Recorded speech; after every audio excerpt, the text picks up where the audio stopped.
তুমি তো আমার মানি ব্যাগ থেকে সামান্য কয়টা টাকা নিছো, তাতে কি হয়ে গেছে তোমার এই সোফা কভার? হ্যাঁ, সোফা কভার ভাই তুর্কি সোফা কভারের উপরে কি চলতেছে জানো? বিশাল ডিসকাউন্ট চলতেছে। আর আমি কেন সোফা কভার ভাই তুর্কি থেকে সবসময় কভার অর্ডার করি জানো? কেন?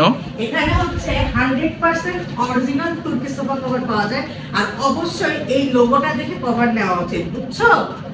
কেন ওইটা থাকা মানে? 100% অরিজিনাল তার প্রমাণ। ও আচ্ছা। অনেকেই বলে যে আপু তুর্কি কভার থেকে কি বদলি উঠবে, তুর্কি কভারের কি কালার ফেড হয়ে যায়? সোফা কভার ভাই তুর্কি থেকে নিলে নিশ্চিন্তে নেওয়া যায়, এক বছর রং ওঠে না আর কোনো বদলিও ওঠে না কভার থেকে। আমি আবার পুরো ড্রয়িং রুম কিভাবে লুক চেঞ্জ করে ফেলি তোমাকে আমি দেখাচ্ছি, তুমি জাস্ট 2 মিনিট অপেক্ষা করো।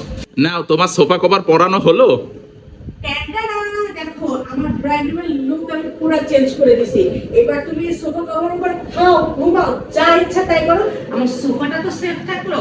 আসলে এইটা সম্ভব হয়েছে কার জন্য জানো? শুধুমাত্র sofa cover by Turkish Facebook পেজের জন্য। আসলেই অনেক সুন্দর লাগতেছে তোমার এই সোফা কভারটা সোফায় পরানোর পরে।